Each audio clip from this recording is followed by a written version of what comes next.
কোন সন্তান যদি বাবা মার আগে ইন্তেকাল করে, বাবা তো সন্তানের লাশের পেছনে পেছনে যেতে পারে, বাবা তো সন্তানের কবরেও নামতে পারে।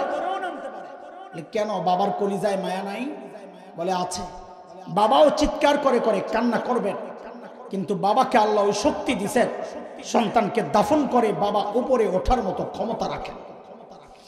কিন্তু কোন মায়ের জন্য সন্তানের লাশের পেছনে যাওয়া চলবে না। কোন সন্তানের জন্য, কোন মায়ের জন্য সন্তানের কবরে নামা চলবে না। কেন চলবে না? কারণ দুনিয়ায় এমন কোন মা নাই যে সন্তানকে দাফন করার জন্য কবরে নামবে, সন্তানকে দাফন করে ওই পাগল নিয়ে আবার সুস্থ অবস্থায় উপরে উঠবে, এমন কোন মা দুনিয়ায় নাই। নিজেও লাশ হয়ে সন্তানের সাথে শুয়ে পড়বে। এর দোস্ত, আমি একটু জিজ্ঞেস করতে চাই আপনাদেরকে, এই যে মার কলিজায় এত মায়া আর এত দরদ, কেন? মা আমার চোখ বানাইছেন সেই জন্য। কথা বলে, মা আমার কান বানাইছেন সেই জন্য, মা আমার জবান বানাইছেন সেই জন্য। তো কেন এত মায়া? কেন? অল্প কয়েকদিন ভাড়াটিয়ার মতো পেটে ধারণ করেছেন, হওয়ার পর লালন করেছেন, তাতেই মার কলিজায় এত মায়া, তাতেই মার কলিজায় এত মায়া। তাইলে যে আল্লাহ আমার চোখ বানাইছেন ওই আল্লাহর কত মায়া, যে আল্লাহ আমার কান বানাইছেন ওই আল্লাহর কত মায়া, যে আল্লাহ আমাকে এত এত নিয়ামত দিয়া বাঁচায় রাখছেন ওই আল্লাহ কত মায়া। বলেন, এমন মায়াওয়ালা মালিকের নাফরমানি আর কত কাল চলবে যুবক? এরে ভাই শোন, আমার কথাগুলো যদি তোদের হৃদয়ে টাচ না করে, নাও করতে পারে, আমি গুনাহগার, তা আমি বলি কি তোদেরকে, যুবক তোরা আমার সামনে আয়, আমার সামনে আয়, তোদের পাওগুলা মেলে দে, আমি ওই পাওগুলা জড়ায়া ধইরা সারা রাত বসে বসে কান্দি, তাও তোরা গুনাহ চাই, গুনাহ চাই। বাবা গুনাহ ছেড়ে দে, ছেড়ে দে। হইছে তো থামেন নাই বাস, আরে হইছে তো কম করেন নাই তো জীবনে, গুনাহ জীবনে কম করি নাই তো, থামেন নাই বাস, থামেন নাই বার। আর কত বলেন, আর কত, আর কত? এই মুহূর্তে ডাক পড়লে কি নিয়ে যাবেন বলেন? হ্যাঁ, অতীতের গুনাহগুলো মোছার ব্যবস্থা তো আছে, কেন নিয়ে নিয়ে ঘুরতেছে? কারণ আমাদের একজন মালিক আছেন যিনি আমাদেরকে এতটা ভালোবাসেন। বলে কত ভালোবাসেন? বলে আর দেখো না কত ভালোবাসেন। সন্তান অপরাধ করলেও মা তাকে শাস্তি দেওয়ার জন্য খুঁজতে থাকে, বাবা খুঁজতে থাকে, দুনিয়ার সব মানুষ অপরাধীকে খুঁজে শাস্তি দেওয়ার জন্য, দুনিয়ার সব মানুষ অপরাধী খুঁজে শাস্তি দেওয়ার জন্য।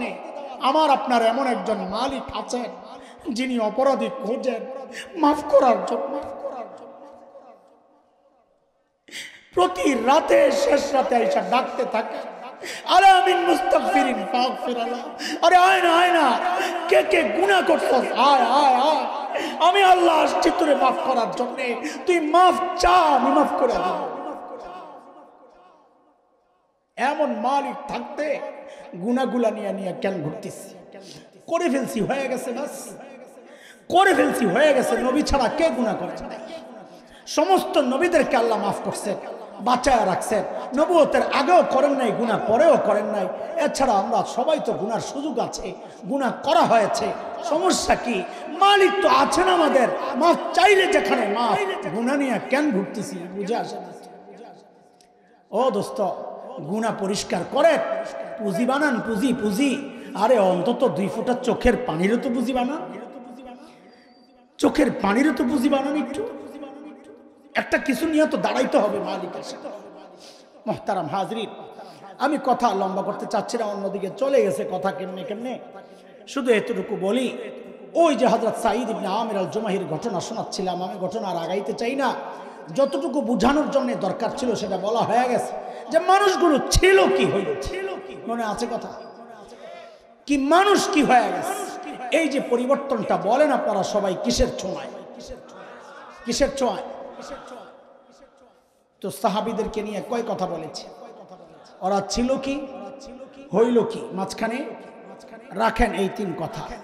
এবার আমাদের 3 কথায় আসেন, আমি দেরি করব না, কয়েক মিনিটই শেষ করবো ইনশাআল্লাহ। আয়োজকদেরকে বলছি আমাদের পরের যে মেহমান তাকে নিয়ে আসার জন্য। সাহাবায়ে কেরাম যে কোরআন ধইরা সর্বশ্রেষ্ঠ হয়ে গেলেন, আমাদের জন্য দুর্ভাগ্য আল্লাহ তাআলা ওই কোরআনকে আসমানে উঠায়া নিছেন। কথা বলেন না, উঠায়া নিছে না আছে? আরে কথা তো বলেন, আছে না উঠায়া নিছে? কিন্তু ওই কোরআনটা পুরান হয়ে গেছে, কর্ম ক্ষমতা হারায় ফেলছে, হ্যাঁ কার্য ক্ষমতা হারায় ফেলছে, পাওয়ার শেষ না আগের মতোই। তো যেই কোরআন বর্বর আরবকে সর্বশ্রেষ্ঠ মানুষ বানাইলো, ওই কোরআন বুঝি আমাদেরকে সর্বশ্রেষ্ঠ মানুষ বানাইতে পারে না? বলেন পারে না? পারে না? যদি পারে তো আমরা করছিটা কি বলেন তো? আমরা শ্রেষ্ঠত্বের জন্য কোথায় কোথায় যাচ্ছি, কার কার কাছে যাচ্ছি, কাকে অনুসরণ করছি?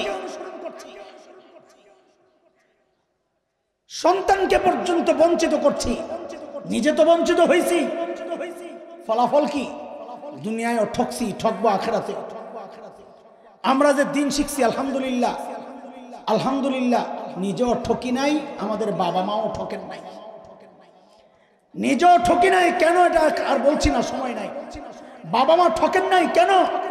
এমন কোন মজলিসে হাত উঠাইছি কিন্তু বলি নাই রব্বির হামহুমা কামা রাব্বায়ানি সাগীরা, আমার তো মনে পড়ে না।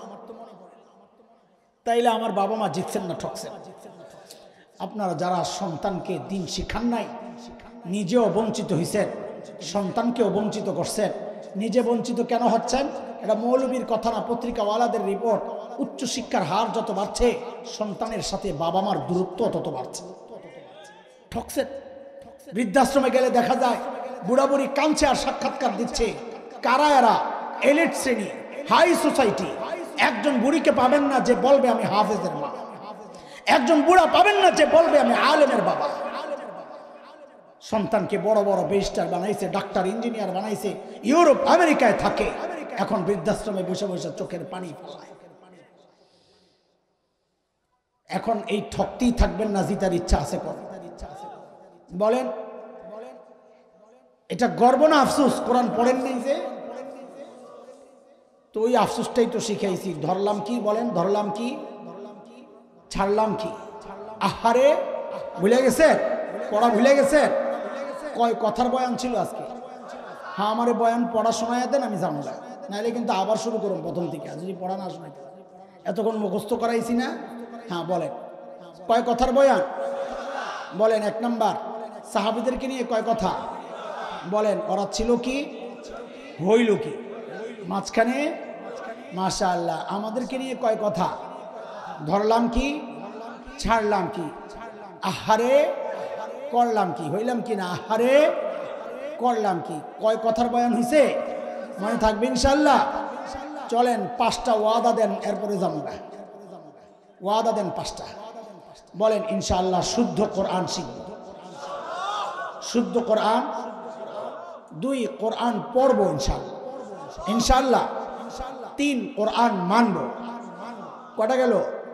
বলেন শুদ্ধ কোরআন শিখব, কোরআন পড়ব, কোরআন, কোরআন ওয়ালাদেরকে ভালোবাসবো। কোরআন ওয়ালা কারা? আলেম ওলামা, মাশাআল্লাহ। কোরআন ওয়ালাদেরকে ভালোবাসবো। কটা গেল?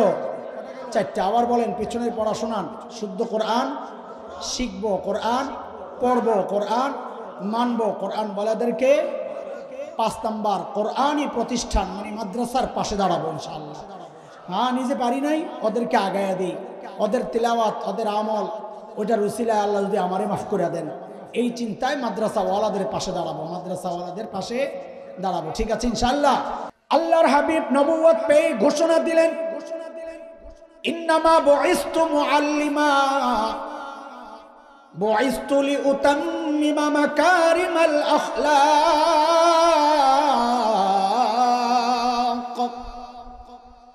নবী ঘোষণা দিলেন, আল্লাহ আমাকে শিক্ষক বানায়া দুনিয়ায় পাঠাইছেন। কি বানায়া? বলেন, বলেন।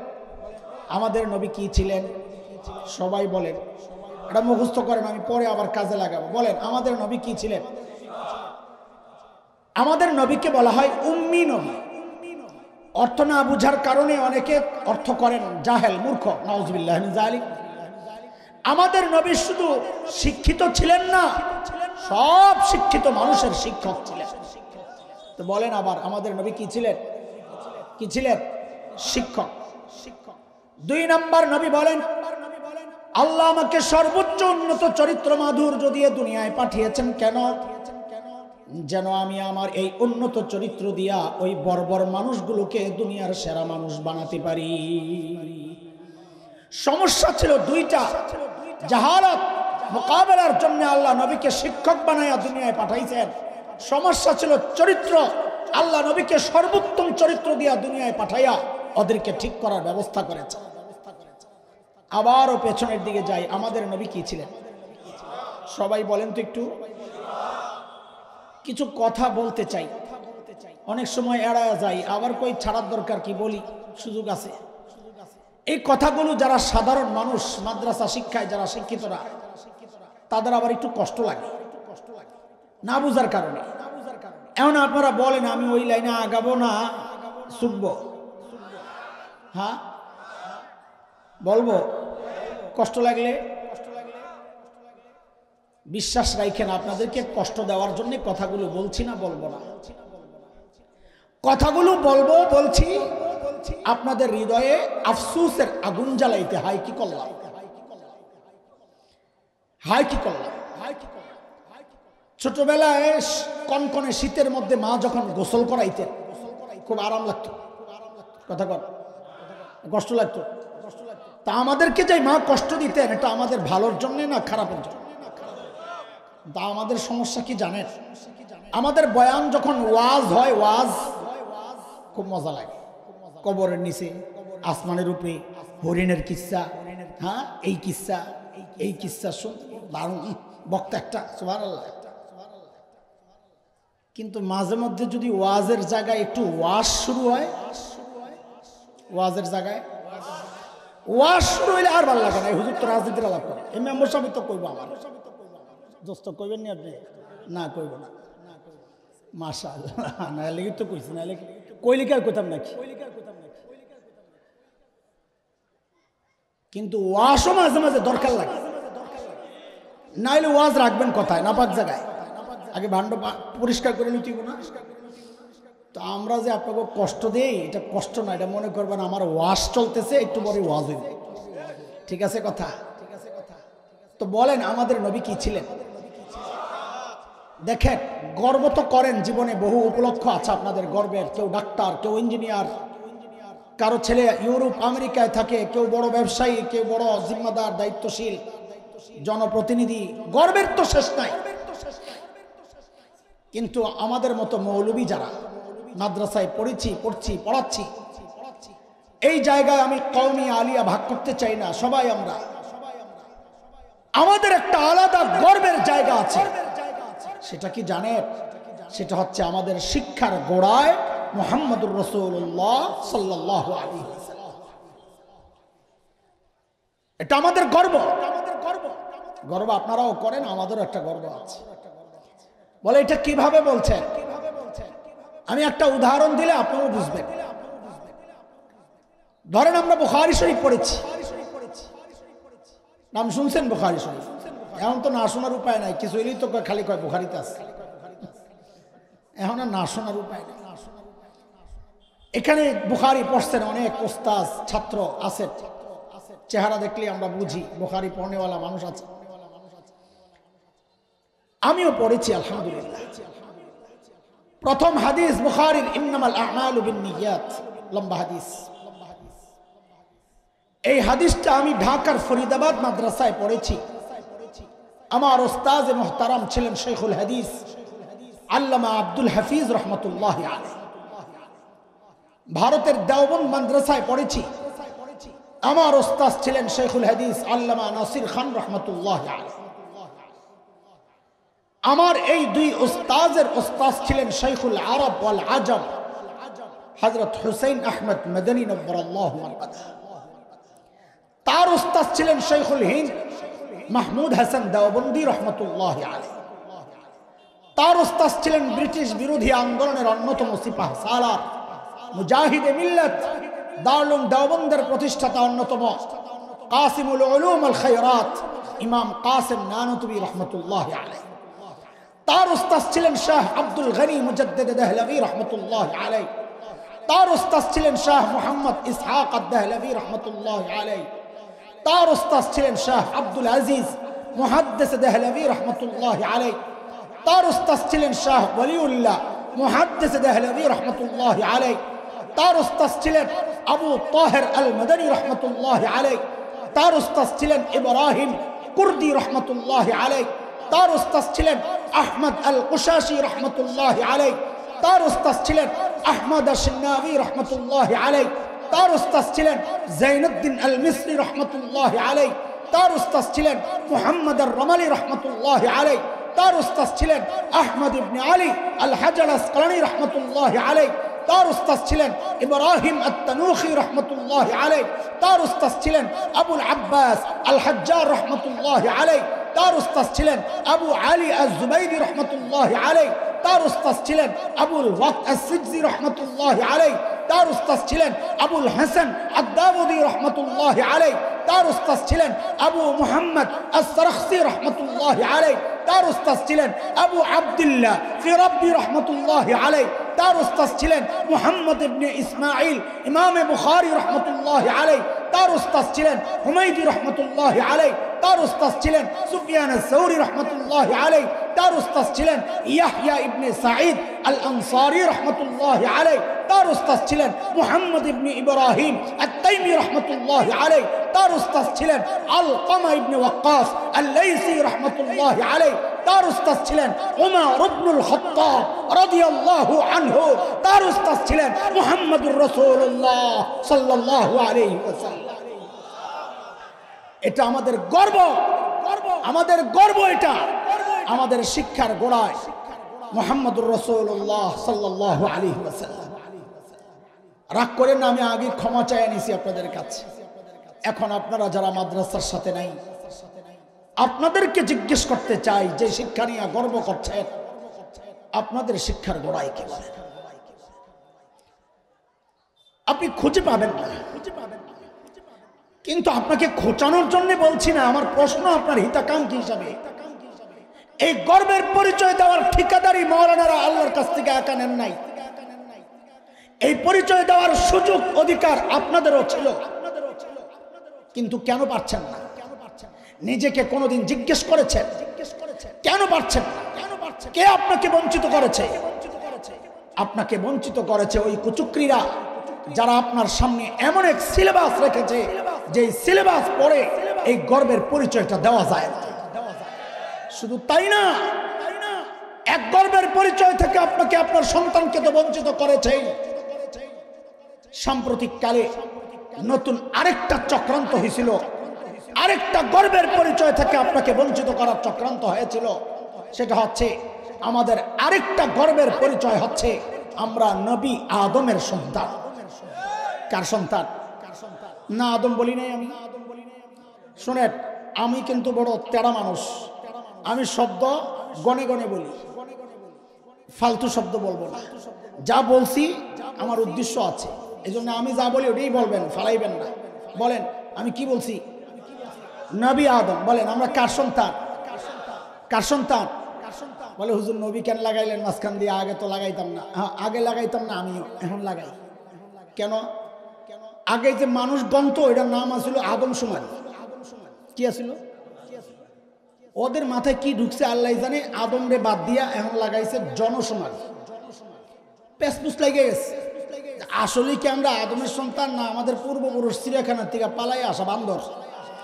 পেসপুস লেগে গেছে, এই জন্য নতুন নাম দিছে আদমশুমারির। কি ওরা যেহেতু আদম কাটছে, আমরা আদমরে আরো মোটা করব। আগে বলতাম আদম সন্তান, এখন আর খালি আদম বলবো না। এটা আমাদের গর্বের পরিচয়। আমরা কার সন্তান? জোরে কন, কার সন্তান? কিন্তু আপনার সন্তানকে এমন এক সিলেবাস তারা রেখেছিল আপনার সন্তানের সামনে, আপনাকে গর্বের পরিচয় থেকে বঞ্চিত করা হচ্ছিল। আলেম ওলামারা প্রতিবাদ করেছে, চিৎকার চেঁচামেচির মুখে ওরা পিছু হটতে বাধ্য হয়েছে। কিন্তু জি কইেন না, আমাদের রাগ আছে, ক্ষোভ আছে, কষ্ট আছে ভেতরে। আমরা জানতে চাই এই চিৎকার চেঁচামেচি আলেমরা কেন করে? এই চিৎকার চেঁচামেচি প্রতিবাদ তো আপনার করার কথা।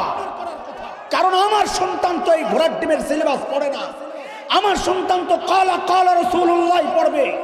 আপনারা চুপ থাকলেন, প্রতিবাদ করলেন না, বরং কোন কোন কুলাঙ্গার পোড়া কপাল আলেমের বিরুদ্ধে প্রতিবাদ করেছে যে হুজুররা উস্কানি দিচ্ছে। দোস্ত, সব জায়গায় রাজনীতির গন্ধ খুঁজেন না, কিছু বিষয় আছে এগুলোর সাথে রাজনীতির সম্পর্ক নাই। এটা আমার ইমানের ব্যাপার, এটা আমার আকীদার ব্যাপার, এটা আমার বিশ্বাস আর চেতনার ব্যাপার। আমার আকীদা বিশ্বাসে যদি কেউ আঘাত করে, এখানে আমাদের বিচ্ছিন্ন থাকলে চলবে না। আলেমের হাতে হাত রাইখা, কাঁধে কাঁধ মিলাইয়া, মুষ্টিবদ্ধ হাত উপরের দিকে উঠাইয়া একসাথে আওয়াজ উঠাইতে হবে, বাংলাদেশে নাস্তিকতার চর্চা করতে দেওয়া হবে না, দেওয়া হবে না।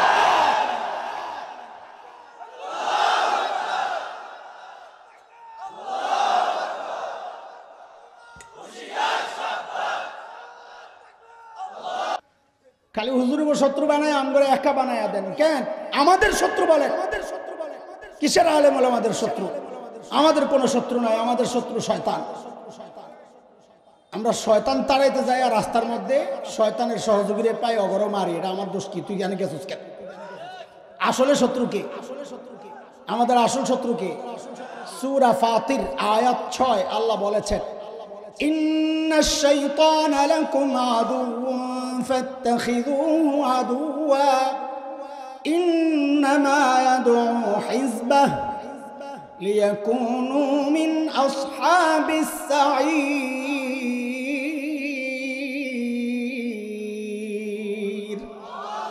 আমাদের শত্রু কে? চলেন ওই আরেক কথায় গেলে ঝামেলা। আল্লাহর হাবিব ওই 2 মিশনে যখন এই বর্বরদের পেছনে মেহনত শুরু করলেন, আর এই বর্বরদের এখন পরিচয় পাল্টায় গেছে, নতুন পরিচয় হয়ে গেছে। বলে ওই নতুন পরিচয়টা কি একটু বলেন না? বলে আমি কি বলবো? মালিককে জিজ্ঞেস করো। মালিককে জিজ্ঞেস করলাম, মালিক ওই বর্বরদের নতুন পরিচয় বলেন। আল্লাহ তাআলা জানায়া দিলেন, সীমাহুম ফি উজুহিহিম মিন আসারিস সুজুদ। বলে ওদের চেহারার মধ্যে সেজদার চিহ্ন পাইবা। বলে সেজদার চিহ্ন তো বাহির দিয়া, তার মানে বাহিরে ফিটফাট আবার ভেতরে সদরঘাট কিনা? আল্লাহ বলেন না না না, আমার নবীর সাহাবীরা বাহিরও 1 নাম্বার, ভেতরেও 1 নাম্বার। বলে আমরা বুঝবো কেমনে? আল্লাহ বলেন তোর বুঝার দরকার কি? আমি ওদের কলবের পরীক্ষা নিয়েছি, ওই পরীক্ষায় ওরা পাস। আল্লাহু আকবার বলেন না? আল্লাহ বলেন উলাইকাল্লাযীনা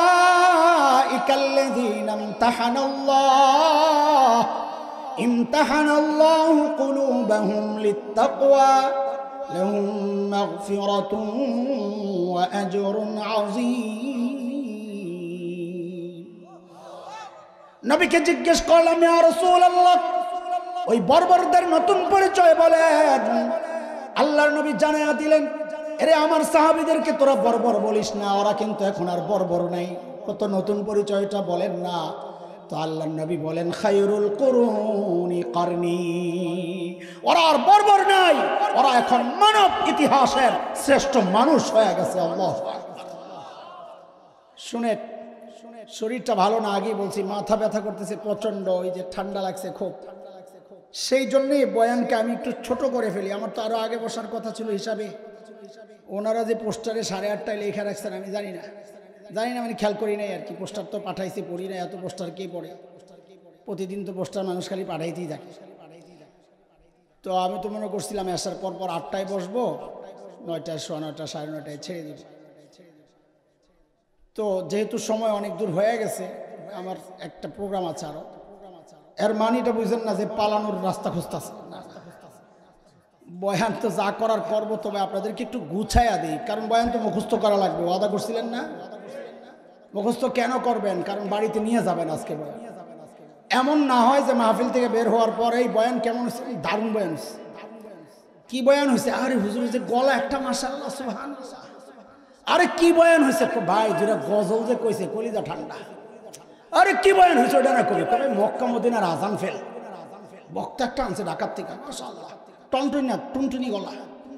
আরে বোকা, কোন বিষয়ে আলোচনা হয়েছে ওইটা না কবি, ওটা কোথায়? না, দুর্ভাগ্য আমাদের। আহারে, নিজেও জানে না কি বিষয়ে আলোচনা চলতেছে, শ্রোতাও জানে না কোন বিষয়ে আলোচনা চলতেছে। মজা লাগতেছে শুনতেছে। এই মজা দিয়ে মজা হবে না দোস্ত। মজা হবে যখন পুরা কথাগুলো বাড়িতে নেওয়া যাবে, আমল করা যাবে। ঠিক আছে না ইনশাল্লাহ? এই জন্য বাড়িতে নিবেন তো আজকে কথাবার্তা যা শুনছেন। ঠিক আছে ইনশাল্লাহ? চলে বাড়িতে নেওয়ার জন্যে বুঝা লাগবে আগে, এরপরে মনে রাখা লাগবে, এরপরে গাঠি লইয়া যাওয়া যাবে। তো যেন বয়ানটা মনে থাকে, বুঝে আসে, পুরা বয়ানটা আমরা একটা সুতার মধ্যে গাইথা দিই আপনাদেরকে, যেন ওটারে পকেটে করে লয়ে যেতে পারে সারা জীবন যেন। তো আজকে এতক্ষণ যা বলেছি, সামনে যা বলবো ইনশাআল্লাহ, পুরা বয়ানটা 6 কথার বয়ান। বলেন, এবার পড়া মুখস্থ করা লাগবে। বিশেষ করে এই মাদ্রাসা পোলাপান ঘুরাগারা যারা আছো তোমরা যদি পড়া ঠিক মতো না দিতে পারো, আমার কিন্তু অভ্যাস খারাপ আছে, আমি মুরগি বানাই দেবো শেষে। এমনি বদনাম আমরা মাদ্রাসায় পোলাপান পিটাই, যা বদনাম যেহেতু হয়েছি, ওয়াজও হোক বদনাম, সমস্যা নাই। মুখস্থ রাখা যাবে না ইনশাল্লাহ? হ্যাঁ, কয় কথার বয়ান আজকে বলেন তাড়াতাড়ি। সাহাবীদেরকে নিয়ে 3 কথা, আর আমার মতো জাহেল যারা তাদেরকে নিয়ে 3 কথা। সাহাবীদেরকে নিয়ে 3 কথা কি? আমি যা বলবো হুবহু আমার সাথে তা বলবেন, জবাব দিয়েন না। আমি পড়া মুখস্থ করাইতেছি। তো বলেন, ওরা ছিল কি? বলেন বলেন, সবাই বলেন, নাহলে পড়া মুখস্থ হবে না। আরেকজন একটা শুনি না, আপনার মুখস্থ হবে না, বলতে হবে। বলেন, ওরা ছিল কি? অবাক হওয়ার মতো একটা ভাব আইনা বলেন, হইল কি? আবার ওরা ছিল কি? হইল কি? মাঝখানে ঢুকলো কি? আচ্ছা, এটা বুঝা বলেন তো, বলতে মজা লাগবে, মনে রাখাও সহজ হবে। বুঝাই সব বলেন। ওরা ছিল কি? ছিল মানব ইতিহাসের সবচাইতে খারাপ মানুষ। ধর্মী আপনি এই কথা বারবার পত্রিকা করেন, হিসাব তো ভাই সোজা, সূত্র তো এটাই যে ডাক্তার যেহেতু সবচেয়ে বড়, বোঝা গেল রোগীও সবচেয়ে, হিসাব তো সোজা। তোরা ছিল কি? সবচাইতে খারাপ মানুষ। হইল কি? সবচাইতে ভালো মানুষ। কারে সর্বনাশ, সবচাইতে খারাপ মানুষগুলো সবচাইতে ভালো মানুষ হয়ে গেল। কিরে ভাই, কিসের ছোঁয়ায়? মাঝখানে কি ঢুকছে? কোরআন। মাঝখানে কি ঢুকছে? বলেন না, মাঝখানে কি ঢুকছে? তো এইবার শর্টটা বলেন তো, বলতে মজা লাগবে। ওরা ছিল কি? বলেন, ওরা ছিল কি? হইল কি? মাঝখানে ঢুকলো কি? মুখস্থ হইছে? রাখেন এই পাশে। এই 3 কথারে একটা উদাহরণ দিয়ে বুঝাবো যে কি মানুষ কি হয়ে গেছে। আর এই পাশে আমাদের মতো জাহেলদের নিয়ে 3 কথা। তো দেখেন, সাহাবায়ে কেরাম যেই জাহালতকে ছাড়লেন, মদ, নারী, জুয়া, মারামারি, কাটাকাটি, ডাকাতি, এই সব ছাড়লেন, আমরা সেই জাহালতকে ধরলাম। সাহাবায়ে কেরাম যে কোরআন ধরে সর্বশ্রেষ্ঠ হয়ে গেলেন, আমরা সেই কোরআনকে ছাড়লাম। বলেন, এটা আমাদের গর্বের কাজ না আফসোসের কাজ? আফসোস লাগে আসলে? হ্যাঁ, তাইলে বলেন এবার ধরলাম কি? বলেন তাড়াতাড়ি জোরে, ধরলাম কি? আফসোসের মতো একটা ভাব আইনা বলেন, ছাড়লাম কি? ধরলাম কি? ছাড়লাম কি? এরকম হাত ওঠান তো সবাই, এরকম হাত ওঠান। উঠাইছেন? এবার কপালে একটা জোরে বাড়ি মারেন আর বলেন, আরে করলাম কি? এ মিঠা মিঠা হারে চলবে না, এমন ভাবে কলিজার থেকে হারে বের করবে যেন কলিজা পোড়া গন্ধ নাকের মধ্যে আসে। বলেন, ধরলাম কি? ছাড়লাম কি? আরে করলাম কি? কয় কথা হয়েছে? এই পোলাপান মুখস্থ হয়েছে তো? কয় কথা? 6 কথা। মোট কয় কথা? সাহাবীদেরকে নিয়ে কয় কথা শোনা এলেন? আমুক্তা, আমরা বলি পিছনের পড়াশোনার কয় আমুক্তা, আমুক্তা শোনা এলেন। বলেন, ওরা ছিল কি? হইল কি? মাঝখানে ঢুকলো কি? আমাদের কয় কথা? বলেন, ধরলাম কি? ছাড়লাম কি? আরে করলাম কি? এই যে 6 কথা দিয়ে একটা বাউন্ডারি দিলাম, দেখবেন এতক্ষণ যা বলছি, সামনে যা বলবো ইনশাল্লাহ সব এই বাউন্ডারির নিচে দিয়ে ঘুরতেছে। আমি এই 6 কথার বাইরে আর যাচ্ছি না। আমি আমার ব্লক দিয়ে দিলাম, এলোমেলো কথা চলবে না। আমি আগেই বলেছি, এক লাইনে চলতে থাকবো, আগাগোড়া একদম লাইনে। হ্যাঁ, বাইরে গেলে আমি বলবো যে আমি একটু বাইরে যাইতেছি, আবার আয়া পড়ব ইনশাআল্লাহ। সাহাবায়ে কেরাম ছিলেন কি? হইলেন কি? কোরআনের ছোঁয়ায়, ইসলামের ছায়াতলে এসে নবী আলাইহিস সালামের চমৎকার আদর্শ আর আখলাকের ছোঁয়া পায়া কি মানুষ কি হয়ে গেছে। একজন সাহাবীর হিস্টরি আপনাদেরকে শোনাই। একজন সাহাবী ভাই, পরিবর্তন এখনো হয়, এখনো মানুষ জুব্বা পরে, এখনো পাগড়ি লাগায়, কিন্তু আফসোসের সাথে বলতে হয় ও আবার সুযোগ পাইলে হুজুর পিঠেই তো একটু দ্বিধা করে না। আছে না এমন পাগড়িওয়ালা? হ্যাঁ, পরিবর্তন এখনো হয়, ওই সময় হয়েছে। ওই সময়ের পরিবর্তনটা একটু দেখেন। আল্লাহর নবীর এক সাহাবী হযরত সাঈদ ইবনে আমের আল জুমাহি রাদিয়াল্লাহু আনহু, দেখেন গল্প বলে টাইম লস করার সময় আমার হাতে নাই। যে গল্প বলছি আরবের বিখ্যাত লেখক আব্দুর রহমান রফাত বাশা রাহিমাহুল্লাহ গোটা আরবে সমাদৃত সাহাবীদেরকে নিয়ে এক লেখা কিতাব, নাম হচ্ছে সুওয়ারুম মিন হায়াতিস সাহাবা। ওই কিতাবের প্রথম ঘটনা এটা আমি যেটা আপনাদেরকে শোনাতে চাচ্ছি। আল্লাহর নবীর সাহাবী হযরত সাঈদ ইবনে আমের আল জুমাহি রাদিয়াল্লাহু আনহু ইসলাম কবুল করছেন একটু দেরিতে, হিজরতের পরে। দেরিতে ইসলাম কবুল করলে কি হবে? ঈমান ছিল বড় পাক্কা। কতটা পাক্কা?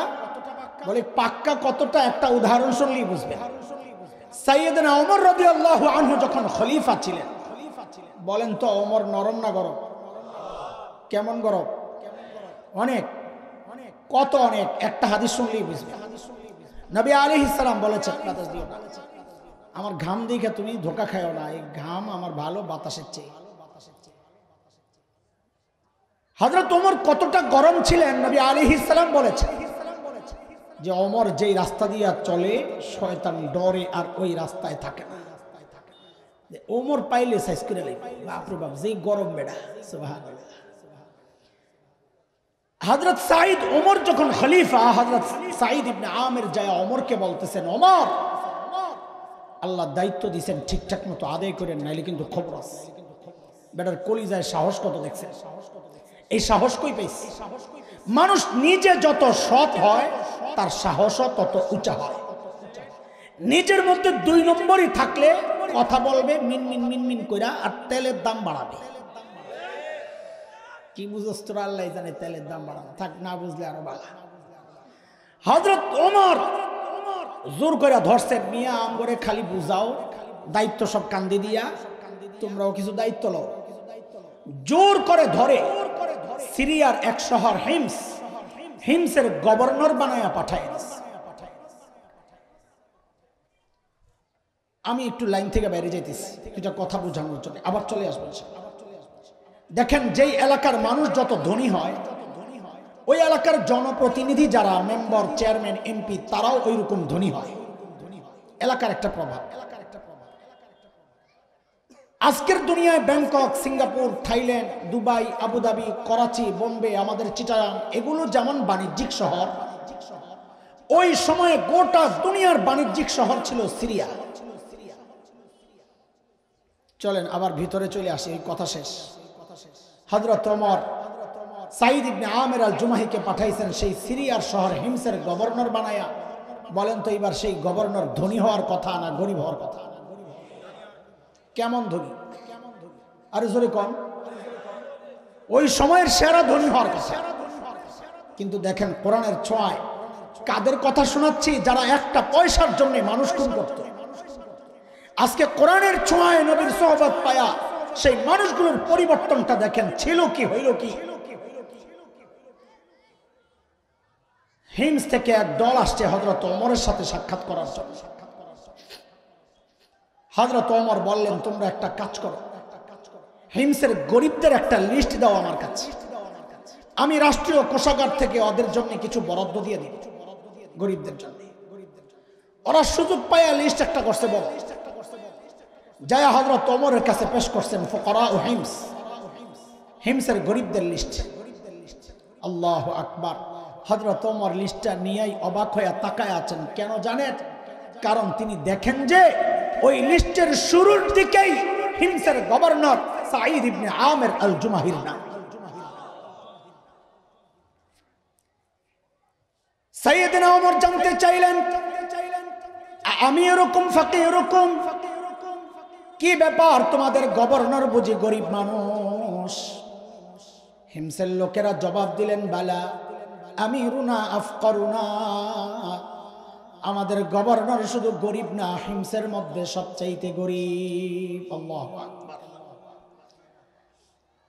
হযরত ওমর এতটা খুশি হয়েছেন শুইনা, সাথে সাথে 1000 স্বর্ণ মুদ্রা, কত 1000 স্বর্ণ মুদ্রা প্যাকেট করে দূত মারফত পাঠায় দিয়েছেন, যাও আমার পক্ষ থেকে আমার সাইদকে এটা হাদিয়া দিয়ে আসো। কত কত 1000 কি টাকা, ডলার, পাউন্ড, রিয়াল, কি 1000 স্বর্ণ মুদ্রা বুঝেননি? 1 স্বর্ণ মুদ্রা মানে হচ্ছে 3.5 থেকে 3.5 থেকে 4.5 ভরি সোনা, কয়েকটা মত আছে। তার মানে 1000 স্বর্ণ মুদ্রা মানে কত? 3500 থেকে 4500 ভরি স্বর্ণ মূল্যের অর্থ পাঠাইছেন হাদিয়া। কম না বেশি? পাইলে কি করতেন আল্লাহ জানে।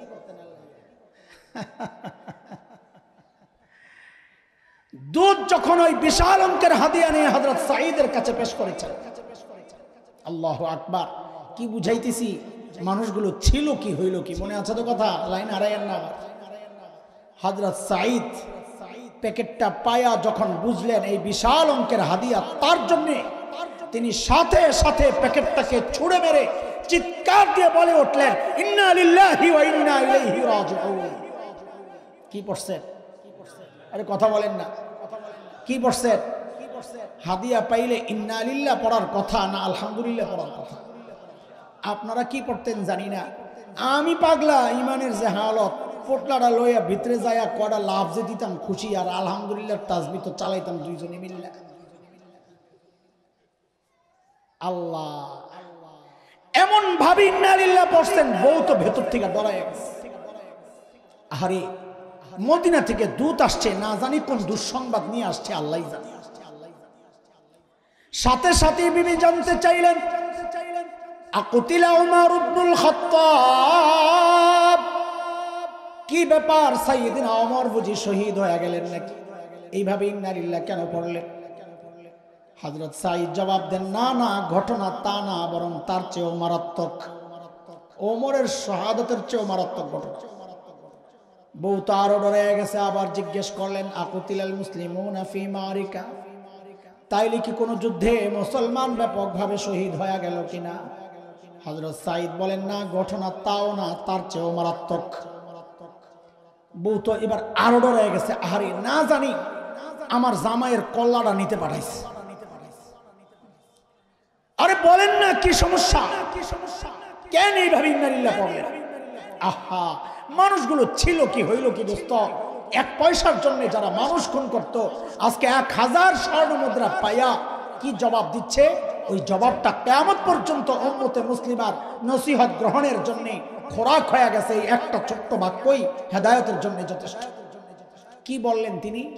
কেন ইন্না লিল্লাহ পড়লেন? তিনি জবাব দিচ্ছেন, উদখিলাত আলাইয়া দুনিয়া লিতুফসিদা আখিরাতি, আরে আমার ঘরে দুনিয়া ঢুকায়া দেওয়া হয়েছে আমার আখিরাতকে বরবাদ করার জন্য। হায় কি মানুষ, কি হয়।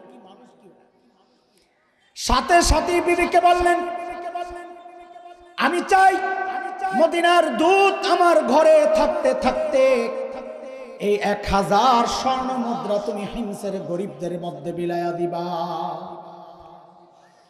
কি বুঝলেন কোন? শাসকের মধ্যে যখন দিন থাকে, তাই খেয়াল করেন সূক্ষ্ম কথা, শাসকের মধ্যে যখন দিন থাকে তো নিজের বরাদ্দের টাকাটা জনগণকে বিলায়া দেয়। আর শাসকের মধ্যে যদি দিন না থাকে তো জনগণের বরাদ্দের টাকা মাইরা বিদেশে যায় বাড়ি বানায়। কথা বলেন ঠিক কিনা? হযরত সাঈদ যখন বললেন সব দিয়ে লাও, হায় বউ তো আর আমগো বউ না, সাহাবীর বউ। কার বউ? আপনার গোটা আমি হামকো মনে আপনার এলাকা চিনি না জানি না, আইতে অনেক কষ্ট হয়েছে, কোন জায়গায় কোন বিপদে পড়ি, আমারটা রূপে দিয়ে যাক। আমার বউরে যদি কইতা সব দিয়া লাও, এটি যেটা ভেসকি মারল সব দিয়া লাই, ঘরে কত কিছু লাগবো খবর আসেনি, আসলে তো খবর নাই। সেই যে সকালে বাড়িছে আর আরেক সকালে যান, বেশি পিড়াপিড়ি করলে বলতেন 2 ভাগ করেন, অর্ধেক আমার অর্ধেক আপনার, আপনারটা দিয়ে আলান আমারটা থাক। কিন্তু বউ তো সাহাবীর বউ। কার বউ? পোলাপাইন যারা বিয়া করস নাই, তো করে একটা ফ্রিতে পরামর্শ দিয়া যায়, নিবুনি? লাগবো লাগবো, মাশাআল্লাহ। দেখো না, এই যে পোলাপাইন বিয়ার সময় একটা ভুল করে, যার কারণে বিয়া দেরি হয়। কি ভুল? ও নিজে 2 নাম্বার বউ খোঁজে রাবেয়া বসিয়া, কথা কয় না, বিয়া হইব না জিন্দিগিতে। কেন? আল্লাহ কি জালেম নাকি রে? তোর মতন 2 নাম্বারের কাছে রাবেয়া বসিয়া পাঠাইবো, বেডিরে ঠকাইবো? তুই 2 নাম্বার হইলে আল্লাহ তোর কাছে 2 নাম্বারটারই পাঠাইব। এই জন্য একটা পড়া মুখস্থ কর। আমি বলি, তোরা আমার সাথে সাথে বল, বল জেসকার লগে তেসকা। কাজ রে কা শর্মাইস না, এটা পড়া, এটা কাজে লাগবে বিয়ার সময়। গাদা বল জেসকার লগে। এক জায়গায় যাই, এরা বলার সাথে সাথে পিছন থেকে একজনে কয় বেগুনের লগে শুটকি। এটা আমার কথা না, এটা কোরআনের কথা। আল্লাহ বলেছেন, আল খাবিসাতু লিল খাবিসিনা ওয়াল খাবিসুনা লিল খাবিসাত ওয়াত-তাইয়িবাতু লিত-তাইয়িবিনা ওয়াত-তাইয়িবুনা লিত-তাইয়িবাত উলাইকা মুবাররাউনা মিম্মা ইয়াকুলুন লাহুম মাগফিরাতুন ওয়া রিজকুন কারীম। এই পুরো আয়াতের তরজমা যদি করতে হয়, অর্থ এটাই বাইরে হয়, জেসকার লগে তেসকা। ঠিক আছে না মাওলানা? কথা কও না তোমরা তো, কয় এবার ক, ঠিক করে ক, জেসকার লগে মনে থাকবো তো? হ্যাঁ, একটা উদাহরণ দিয়ে দিলে আরো বুঝবি। এই যে মুরব্বীরা যারা বিয়ে করছে, ওনাগর সময়ের হালত ছিল কি? বউ দেখতে গেছে, মানুষ কত লাজুক ছিল, মুখ টুক ঢাইকা এমনি থাকতো আগেরকার জামাইরা। জামাই দেখলি চিনা গেছে ওইটা জামাই। আর এখন ভাইয়ার গোষ্ঠীর কিচ্ছু চিনা যায় না কোনটা জামাই। এদিক ওদিক তাকায়, মনে যেন বোনাস খোঁজে। আগে মুরব্বীরা বউ দেখতে গেছে, যায় মারে আর বোনরে নিয়ে গেছে, শরমে নিজে তো কথা কওয়ার সুযোগ নাই, কত লাজুক ছিল মানুষ। মা আর বোন নিয়ে গেছে, নিচের দিকে তাকায় রয়েছে, যেই দেখছে মা আর বোন আরেক দিকে তাকাইছে, এক ফাঁকে একটু দেখে আবার নিচের দিকে তাকাইছে। সূরা জিজ্ঞেস করছে, হুজুরের মাইয়া মাদ্রাসায় পড়ে, সূরা তো সব জানে, কিন্তু জিজ্ঞেস করছে কাঁপতে কাঁপতে শেষ, কথা বাইরে না মুখ দিয়া, লাজুক, ফাতিহা পারে না, কুল হুয়াল্লাহ পারে না। একটা প্রশ্ন কমন পড়ছে, জিজ্ঞেস করছে ওযুর ফরজ কয়টা? এটা কমন পড়ছে, কয় 12টা। আরে দুনিয়ায় নাই তো বেটি। আমাদের এক ওস্তাদ গেছেন বিয়ে করতে, তো মেয়ে খুব লাজুক, আগের থেকেই শুনছে হুজুরের সিদ্ধান্ত এরই বিয়ে করো। লাজুকতা এটা মেয়েদের সৌন্দর্য। এখন তো স্মার্ট খোঁজে, স্মার্ট খুঁজা খুঁজা বিয়ে করে। কয়দিন পরে হুজুরের কাছে আইয়া তাবিজুর লেখা, হুজুর বউ কালি মার। স্মার্ট খুঁজে, টের পায় পরে। তো হুজুর কয়, আমি আগের থেকে নিয়ত করে গেছি একটা সহজ প্রশ্ন করুন, যেন পারে আমি আমার মা আর বোনের কাছে শরম না পাইতে। তো যায়া চিন্তা করছে, নামাজের রাকাত যদি জিগাই পেছ লাগাই লাগবো, একটা সহজ জিগাই, কয় ফজরের নামাজ কয় রাকাত কম? মনে করছে নফল নাই, বিতির নাই, কিছু নাই, সুন্নতে মুআক্কাদা 2 রাকাত, ফরজ 2 রাকাত, 5-6 রাকাত কয়ে লাগবো, সহজ প্রশ্ন। বেটি বলে জবাবে কয় 12 রাকাত। হুজুর কয় সারছে, আমার বিয়া শেষ। মা আসতে আসতে কয় বাজান এনেই তোর বিয়া করামো, মেয়েটা পছন্দ হয়েছে, লাজুক মাইয়া, নামাজি মাইয়া কেন কইব 12 রাকাত? নিশ্চয় সে দুনিয়ায় নাই, এটাই তো দরকার। বিয়ার পরে হুজুর বলে, জিজ্ঞেস করছে, এই একটা হিসাব দাও, এই যে ওই সময় 12 রাকাত কইছিলা, কি হিসাবে কইছিলা? বউ বলে, কয় আমি তো 12 রাকাত কইছিলাম, আমার জায়গায় আপনি হইলে 20 রাকাত কইতেন। এখন যুগ পাল্টাইছে, এখন পোলাপাইন বিয়া করতে যায় আর এগুলা জিজ্ঞেস করে না। কি জিজ্ঞেস করে? ওই যে বিশ্বকাপ চলাকালীন বলে পোলা বউ দেখতে গেছে, যা বলে মাইয়ারে জিজ্ঞেস করছে, হে গো কোন দলের সাপোর্ট করো? কথা কর না, গান কোনটা পছন্দ? গান তো আর কয় না, হ্যাঁ যায় তো ভাবলো সং।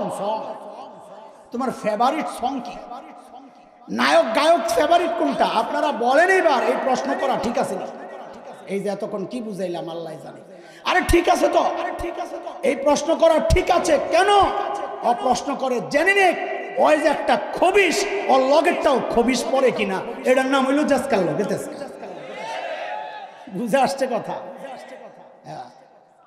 এতক্ষণে যায় বুঝে আসছে। আল্লাহ হযরত সাঈদ যখন বললেন সব দিয়ে দাও, বিবি তো আর হাসান জামিলের বিবি না, বিবি তো সাহাবীর বিবি, জাসকাল লগে তেজকা পড়ে গেছে। বিবি কয় কোনো চিন্তা করেন না, আমি এখনই সব দিয়ে দিতেছি। দূত মদিনার এই কারবার দেখা অবাক হয়ে গেছে, আরে এরা মানুষ না ফেরেশতা। দ্রুত ফেরত গেছেন মদিনায়, যায়া হযরত ওমরের কাছে সব যখন শুনাইছেন, আল্লাহু আকবার, হযরত ওমর এতটা খুশি হয়েছেন, এতটা খুশি হয়েছেন, সাথে সাথে বললেন এই কাফেলা রেডি কর, আমার সাঈদকে দেখতে যাব। এই জমানা এটা বর্তমান না, ওই সময় দূরে সফর করা অনেক কষ্ট।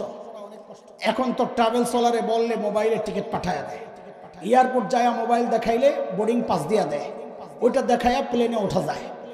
এখন তো আরো আপডেট হয়ে গেছে রে, পিছিয়ে একটা হের না লাগে টিকিট, না লাগে পাসপোর্ট, না লাগে ভিসা, সব বাদ দিয়াই প্লেন উঠে বইরিস। আরে কথা কন না, এ জি তো কইছেন একটা কথা কওয়া লাগবে আমার। এই পোলায় কই পড়তো? আরে কন্যা জোরে কই পড়তো? আরে মাদ্রাসার ছাত্র কইতে আপনাকে শরম নাই? শরম তো লাগবে আমরা, আপনাকে শরম কি? জোরে কন কই পড়তো? তাহলে তো আমাকে কিছু বলার আছে। হ্যাঁ কি বলার আছে? প্লেনে উঠছিল, ডোমেস্টিক না কিন্তু ইন্টারন্যাশনাল প্লেনে, বিদেশি প্লেনে। তো যারা এয়ারপোর্ট ক্রস করছেন তারা জানেন বিষয়টা। এয়ারপোর্টে প্রথমে ঢুকতেই তো একটা চেকিং করে আনসাররা, টিকিট আছে কিনা, না তো ঢুকতে দেওয়ার কথা না। ওই আনসার পাস করলেই একটা স্ক্যানিং মেশিন পার হইতে হয়, বডিতে সাথে কিছু আছে কিনা, ওইটা পার কইরা যায়া বোর্ডিং পাস নিতে হয় টিকিট দেখায়া। ওই বোর্ডিং পাস নিয়ে আসতে হয় ইমিগ্রেশনে। ইমিগ্রেশনের পুলিশের কাছে যাওয়ার আগে যে লাইন, ওখানে পুলিশ চেক করে বোর্ডিং পাস আছে কিনা, পাসপোর্ট আছে কিনা, ভিসা আছে কিনা, এগুলো সব চেক করে তারপরে ইমিগ্রেশনে পাঠায়। Immigration police visa, ticket, passport সব চেক করে মেয়াদ দেখা ওকে হওয়ার পর তার চোখের ছবি নেয়, তার হাতের টিপ নেয়, নেয় কিনা? এগুলা পার করে যায় কোথায়? ওই যে বোর্ডিং ব্রিজ দিয়া যায় প্লেনে ওঠার আগে একটা রুমের মধ্যে বসায়, ওয়েটিং রুম, অপেক্ষা, প্লেন রেডি হবে ওঠাবে। ওই রুমটা হলো সবচেয়ে ভয়ঙ্কর, মানে ঢুকার ক্ষেত্রে। ওই সময় হাতের ঘড়ি খুলতে হয়, আংটি খুলতে হয়, কলম, চাবি, বেল্ট যা আছে সব খুললা রাখতে হয়, জুতা খুললা রাখতে হয়, মানি ব্যাগটা পর্যন্ত রাখা যায় না, সব খুললা রাইখা এরপরও হাতের ওই যে মেশিন দিয়া চেক কইরা তারপর আবার স্ক্যানিং মেশিনের ভিতর দিয়া ঢুকাইয়া তারপর পাঠায়।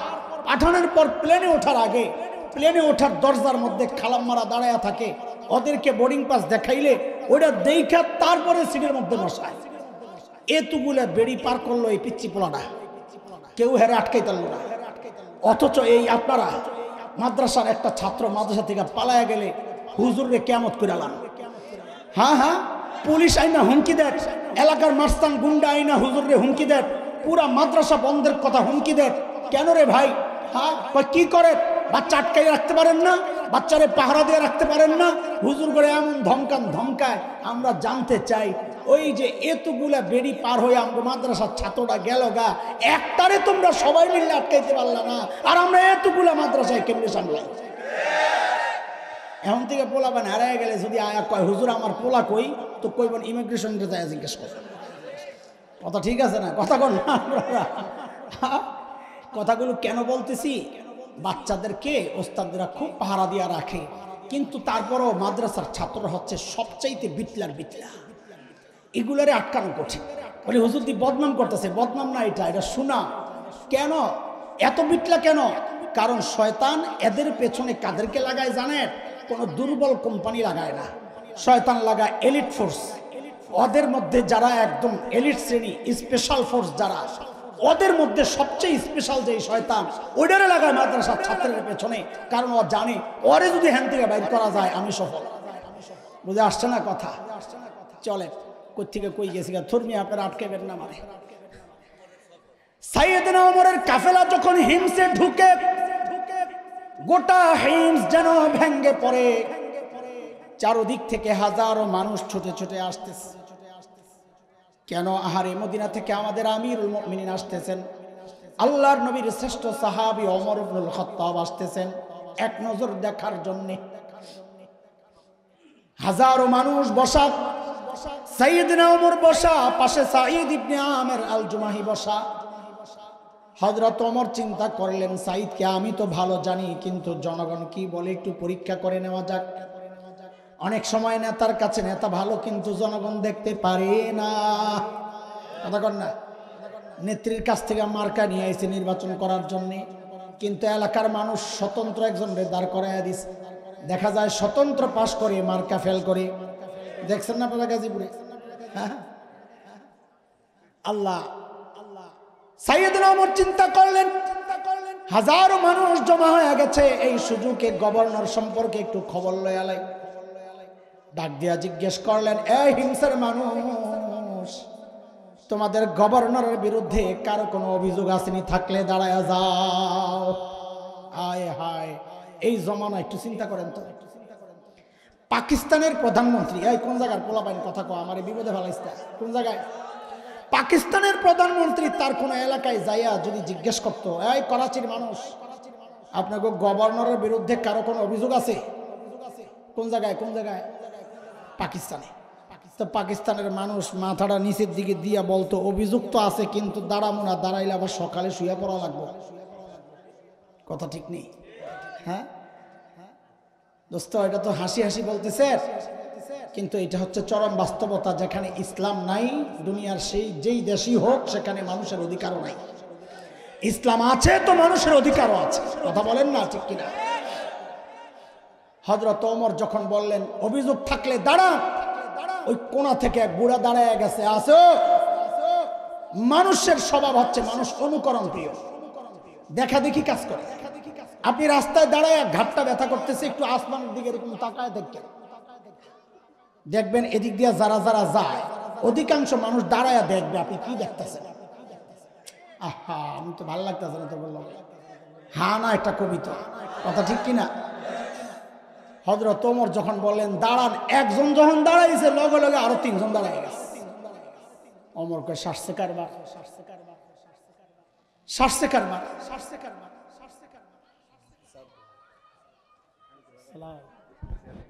ভালো আছে? আল্লাহ আল্লাহ। কয়জন দাঁড়াইছে বলেন তাড়াতাড়ি? 4 জন। হযরত ওমর প্রথম জনকে বলেন, বলেন আপনার কি সমস্যা? দেখেন কি শোনাইতেছি এতক্ষণ, কি চলতেছে ভুলে গেছে? মানুষগুলো ছিল কি, ওইটাই তো বুঝাইতেছি না। শুনে বলেন আপনার কি অভিযোগ? প্রথম জন দাঁড়ায়া কি মারাত্মক অভিযোগ দিচ্ছে গভর্নরের বিরুদ্ধে। দেখেন, বলে আমিরুল মুমিনিন, আমাদের গভর্নর না মাসে একদিন অফিসে আসে না। কয়দিন? আরে মাসে কয়দিন? আমরা তো সপ্তাহে ছুটি পাই 2 দিন। আরো কত বন্ধ আছে, পূজা, ঈদ, এটা ওইটা, দুনিয়া আগমন দিবস, বিদায় দিবস, কত দিবস সুবহানাল্লাহ বাংলাদেশে। অথচ ইসলামী শাসন ব্যবস্থায় গভর্নরের বিরুদ্ধে জনগণের অভিযোগ, মাসে কয়দিন ছুটি কাটায়?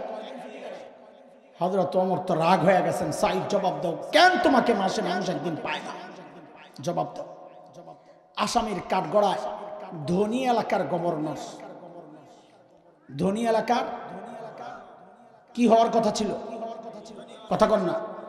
হ্যাঁ, এই কথাটা বলেন তো, সামনের কথা বুঝতে মজা লাগবে। আসামির কাঠগড়ায় কে? আরে কোন গভর্নর? ধনী এলাকার গভর্নর, ওইটা বলেন, তাইলে না সামনের জবাব মজা লাগবে না। বলেন এবার ঠিক করে, আসামির কাঠগড়ায় কে? ধনী এলাকার। দাঁড়ায়া বলতেছেন, আমিরুল মুমিনিন, আপনি তো জানেন আমি গরিব মানুষ। এই যে আমার গায়ে 2 টুকরা কাপড় দেখছেন, একটা লুঙ্গির মতো করে পরা, আরেকটা চাদরের মতো করে জড়ানো। আমিরুল মুমিনিন, আমার না এই 2 টুকরা কাপড় ছাড়া আর কোনো কাপড় নাই। আরে মাসে অফিসে একদিন কেন আসো না? বলে 1 মাস পড়তে পড়তে কাপড়গুলো দুর্গন্ধ হয়ে যায়, নিজেরও কষ্ট হয়, যারা আসে ওদেরও কষ্ট হয়, তাই মাসে একবার উপরেরটা ধুয়ে দেই, শুকায় গেলে নিচে পরি, নিচেরটা ধুইয়া দিয়ে শুকায়া গেলে উপরে জড়াই আমিরুল মুমিনিন। এই কাজটা করতে করতে আমার বেলা একটু চলে যায়, আমি আসি না এই কথা ঠিক না, আসতে একটু দেরি হয়। উনি হয়তো সকালে এসে আমাকে না পেয়ে ভাবছেন আমি আসি না। হযরত ওমর তো বুঝে গেছেন অভিযোগের ধরনটা কি, তারপরও মানুষগুলো দাঁড়াইছে শোনা লাগে। 2 নাম্বার বলেন আপনার কি সমস্যা? 2 নাম্বার জনের অভিযোগ তো আরো মারাত্মক। আমিরুল মুমিনিন আমাদের গভর্নর রে আমরা দিনে তো পাই, রাতে আর খুঁজে পাই না। ধ্যান অবস্থা কি ডিউটি লইছে, হেরে রাতেও সময় দেওয়া লাগবে। দেখছেন নি কারবার? সুবহানাল্লাহ। হযরত ওমর তো রাগ হয়ে গেছেন, সাঈদ জবাব দাও, কেন তোমাকে রাতে মানুষ পায় না? কোথায় থাকো? আহা, কাদের কথা শোনাচ্ছি দোস্ত, এটা মাথায় আনেন। আবার যারা সফরে বের হলেও সাথে করে মূর্তি লইয়া যাইতো তাদের কথা শোনাচ্ছি। সাইয়েদনা সাঈদ ইবনে আমির আসামির কাঠগড়ায় দাঁড়ায়া কাচুমাচু হইয়া বলতেছেন, আমিরুল মুমিনিন কেন আসি না, কেন পায় না আমারে রাতে? আমিরুল মুমিনিন কাসামতু হায়াতি বাইনা রাব্বি ওয়া বাইনা ইবাদি। আমিরুল মুমিনিন জীবনটারে 2টা ভাগ করছি। এক ভাগ রাতটা আমি আমার মালিককে সময় দেই, আরেক ভাগ দিনটা মালিকের বান্দাদেরকে সময় দেই। আহারে, মালিককে টাইম দেওয়ার জন্য রাত বরাদ্দ, জনগণের সেবার জন্য দিন বরাদ্দ। আমরা তো ব্যস্ত মানুষ, মালিককে টাইম দেওয়ার সময় কোথায় আমাদের? কত কাজ আমাদের হাতে, তাই না? কত কাজ। আহা, এরে জালিম, আমি আর তুমি ছাড়া দুনিয়ার সব মালিককে টাইম দেয়। ওই একটা গাছের দিকে তাকায়া দেখো না, কি মনে হয় গাছটা বুঝি এমনি দাঁড়ায় আছে? না না না, ওই গাছটাও দাঁড়ায়া দাঁড়ায়া মালিকের তাসবিহ পড়ে। যে কুকুরটাকে নিকৃষ্ট প্রাণী মনে করে তাড়ায়া দেয়, ওই কুকুরটাও রুকুর হালতে মালিকের তাসবিহ পড়ে। যে পোকামাকড় গুলোরে পায়ে দলে মেরে ফেলি, ওই পোকামাকড় গুলো সেজদার হালতে মালিকের তাসবিহ পড়ে। পড়ি না কেবল আমি আর তুমি, আমাদের হাতে সময় নাই। অথচ এই হায়াতের একটা ভাগ ফেসবুক কিন্তু ঠিকই পায়, এই হায়াতের একটা ভাগ ইউটিউব কিন্তু ঠিকই পায়, এই হায়াতের একটা ভাগ কিন্তু আমার ব্যবসা, আমার চাকরি ঠিকই পায়, আমার পরিবার, আমার সমাজ, আমার দল, আমার নেতা ঠিকই পায়। পায় না কেবল আমার মালিক। মালিককে টাইম দেওয়ার সময় আমার হাতে নেই, ব্যস্ত আমি। সময় বন্ধ একদিন আসবে কসম আল্লাহর, সেদিন আফসোস করে করে শুধু কানবো আর বলবো, ইয়া লাইতানি কদ্দামতু লিহায়াতি। আরে সময় মতো যদি একটু পুঁজি বানায় আসতাম, তাইলে আজকে আর এই বিপদে পড়া লাগে না। এরে বাবা, এরে আমার কলিজার টুকরা সন্তানেরা, রে মা, পুঁজি কিন্তু লাগবে। আল্লাহর সামনে দাঁড়ানোর জন্য পুঁজি কিন্তু লাগবে। কার কি পুঁজি আছে আমার তো জানা নাই, আমার নিজের পুঁজি নাই, তাই এইভাবে বলতেছি, পুঁজি কিন্তু লাগবে। পুঁজির ছোট্ট একটা গল্প সময় আপনাদেরকে, অল্প সময়, আমি সময় বেশি নেব না, ভয় পায়েন না। শেষে আমার খুব খারাপ লাগতেছে, আমার জ্বর শরীরে, তারপরেও কথা বলতেছি। যারা আয়োজন করে তারা খুব মহব্বত করে, এই জন্যে একটা দায় মনে করে কথা বলতেছি। তো শুনেন, গত বছরের কথা, এই যুবকরা খেয়াল করে শুন রে বাবা। আমার মাদ্রাসার এক শিক্ষক একদিন আমার অফিসে আমারে ডাক দিয়ে বলে, ভাই আপনার একটা ভিডিও দেখাই। তার মোবাইলের মধ্যে কোন এক আরব দেশের এক টেলিভিশনের প্রোগ্রাম, ইন্টারভিউ হচ্ছে, সাক্ষাৎকার প্রোগ্রাম। একটা ছোট্ট বাচ্চার সাক্ষাৎকার নিচ্ছে একজন। বাচ্চাটার বয়স বড় জোর 13-14 হবে। বাচ্চাটা অন্ধ, চোখ ভেতরে দাবানো, আরবিতে বলে মাকফুফুল আইন, একদম গর্ত আর কি। তো বাচ্চাটা সামনে বসে আছে, উপস্থাপক বাচ্চাটাকে জিজ্ঞেস করছে, আচ্ছা তোমার যে চোখের নেয়ামতটা নাই, তুমি কি আল্লাহর কাছে এই নেয়ামতটা ফেরত চাও? বাচ্চাটা ভাবলেশীন জবাব দিয়ে দিল যে না, আমি এই নেয়ামত ফেরত চাই। আমি তো অবাক হয়ে গেছি, আরে বলে কিসে, বোকা নাকি? চোখের মতো নেয়ামত ফেরত চায় না, এটা কেমন বোকা? আমি যেমন অবাক হয়েছি ভিডিও দেখা, যিনি উপস্থাপক সামনাসামনি বসা, তার তো আরো অনেক বেশি অবাক হওয়ার কথা, তাই না?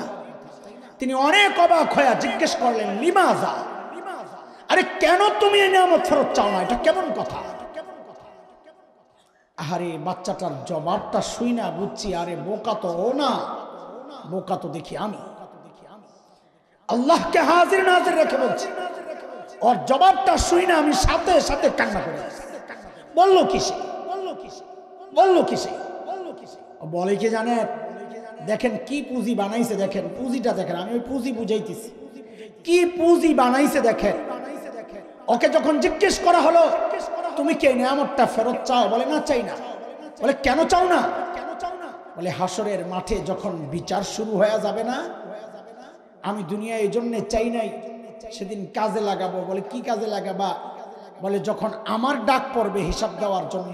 দেখেন এই ছোট্ট বাচ্চার কি ডাক, কিন্তু ওর চিন্তাটা কত পবিত্র, পরিচ্ছন্ন, পরিষ্কার, পবিত্র, হ্যাঁ কত উঁচা। সে বলে কি, যখন আমার ডাক পড়বে, আমি দুনিয়ায় এই নিয়ামত এই জন্য ফেরত চাই নাই যেন সেদিন আমি আমার মালিকের সামনে নত জানু হয়ে বলতে পারি, ও আমার মালিক, ও আমার মালিক, দুনিয়ায় তো তুমি আমার এই নিয়ামতটা দেও নাই, ওগো মালিক, আজকে ওই উসিলায় কি আমার আযাবটার একটু কমায়া দেওয়া যায় না মালিক? আমি কাঁদতেছিলাম ঠিক উল্টা চিন্তা করে, আহারে আমার মালিক যদি ঠিক উল্টা প্রশ্নটাই আমাকে করেন তো আমি কি জবাব দিব? ঠিক উল্টা প্রশ্নটা মানি।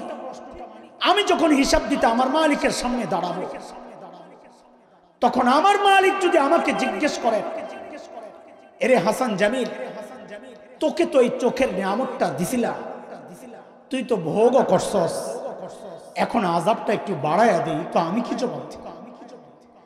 তোকে তো এই জবানের নিয়ামত দিছিলাম, তুই তো ভোগও করছস, এখন আযাবটা একটু বাড়ায়া দিই, তো আমি কি জবাব দিব? এরে বাবা আপনি কি জবাব দিবেন? ও মা কি জবাব দিবেন? এরে ভাই তুমি কি জবাব দিবেন? কার কি পুঁজি আছে বলেন তো, যে পুঁজির ভরসায় এমন নিশ্চিন্ত জীবন যাপন করছে, বলেন কার কি পুঁজি আছে? নাই যে তা না, পুঁজি তো আছে, গুনার গুনাহ, গুনার গুনাহ, গুনার গুনার পুঁজি, গুনাহ, হ্যাঁ গুনাহ। চুল পাইকা সাদা হয়ে গেছে, এখনো গুনাহ ছাড়তে পারি না। দাড়ি পাইকা সাদা হয়ে গেছে, এখনো গুনাহ ছাড়তে পারি না। বাবা জিজ্ঞেস করি কবে ছাড়বেন আপনি? কবে ছাড়বেন? এর যুবক, তুমি কি মনে করো তোমাকে আল্লাহ দাড়ি পাকা পর্যন্ত সময় দিবেন, চুল পাকা পর্যন্ত সময় দিবেন? না রে বাপ, না না। কত বাবাকে দেখলাম সন্তানের লাশ কাঁদে নিয়ে যাইতেছে। কে জানে, আরে কে জানে এই মজলিসেও এমন কেউ থাকতে পারে তার খবর নাই, সে বসে আছে এখানে কিন্তু তার কাফনের কাপড়টা চলে আসছে দোকানে। কে জানে, আরে কে জানে কালকে খবর পাইতে পারেন বয়ান করে গেল হাসান জামিল তো দুনিয়ায় নাই, কখনকার ডাক চলে আসে।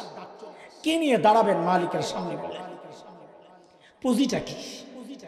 হ্যাঁ, কার নাফরমানি করতেছেন একটু চিন্তা করেন। কখন কার নাফরমানি?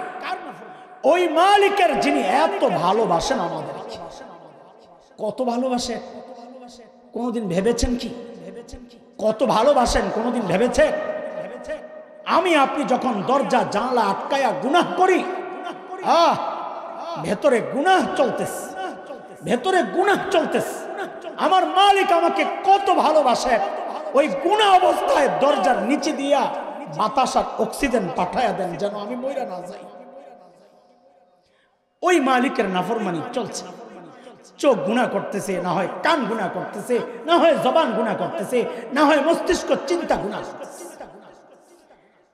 যে মালিক এত ভালোবাসেন, কত ভালোবাসেন, ছোট্ট আরেকটা উদাহরণ না দিলে তো বুঝবেন না কত ভালোবাসেন, কেন এত ভালোবাসেন। আরে দুনিয়ার মধ্যে আল্লাহ আল্লাহ রসুলকে বাদ দিলে আমাদেরকে সবচেয়ে বেশি ভালোবাসেন কে? বলেন, বলেন জোরে কোন, বলেন না। মা, মা, মার কলিজায় যে কত মমতা আর ভালোবাসা এটা শুধু মাই জানে। মাকে যে আল্লাহ বানাইছেন ওই আল্লাহ জানে, আমি মা না, আমি জানি না। তবে কোরআন হাদিস পড়ে মাসআলা শিখে যেটা অনুমান করতে পারে, সেটা একটু আপনাদেরকে একটা মাসআলা শোনাই।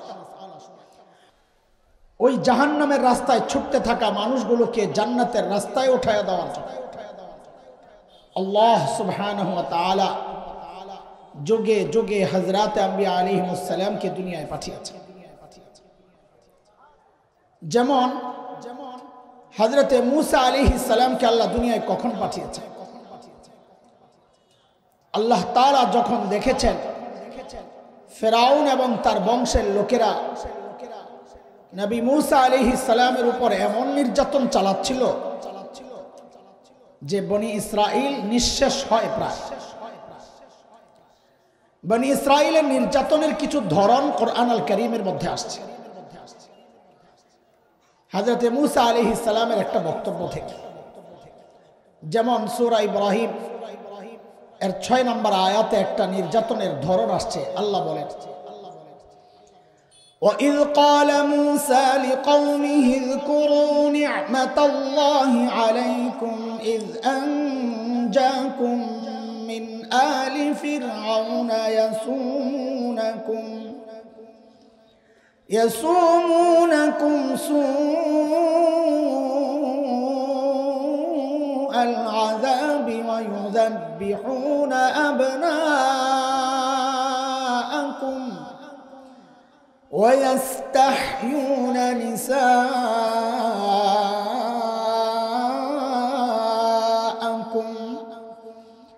وَفِي ذَلِكُمْ بَلَاءٌ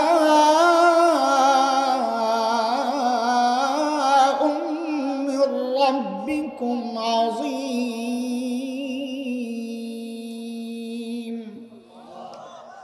এই আয়াতের মধ্যে রব্বে কারীম নির্যাতনের কিছু ধরন দেখাইছে। কি করত ফেরাউন? মেয়ে জন্ম নিলে বাঁচায় রাখত, কিন্তু যখনই ছেলে জন্ম নিত, স্বপ্নের ব্যাখ্যায় আসছে বনি ইসরাইলে এমন এক ছেলে হবে যে তার ক্ষমতা ধ্বংসের কারণ হবে ফেরাউনের। তো যখনই ছেলে জন্ম নিত নিজের ক্ষমতা হারানোর ভয়ে ওই সদ্যজাত শিশুকে ফেরাউন ধরে জবেহ করে করে হত্যা করত। বুঝে শুনে আমাকে কিছু জবাব দেন আপনারা। এই ছোট্ট শিশু যার হাড্ডিগুলো এখনো গোশতের মতো নরম, সদ্যজাত, বলেন এই ছোট্ট বাচ্চা ফেরাউনের মতো এমন ক্ষমতাধর ব্যক্তিকে ক্ষমতা থেকে নামানোর শক্তি এই ছোট্ট বাচ্চা রাখতো? এটা সম্ভব ছিল? তাইলে ফেরাউন এই ছোট্ট বাচ্চাকে এত ভয় পেত কেন?